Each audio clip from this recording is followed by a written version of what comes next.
Hello guys, I hope you are doing well. Today we'll talk about how to fix or how to solve the problem of AI score. We click on settings.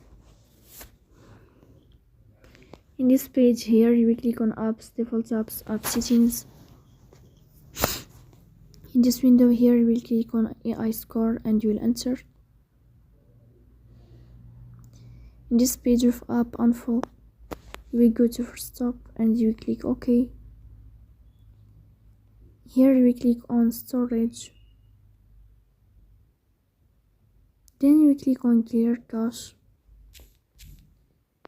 In the end, you will turn off your phone and you will wait a moment to restart your phone again to fix that problem. So that's all. Don't forget to support us by like and subscribe. See you next time and thank you for your watching and your attention.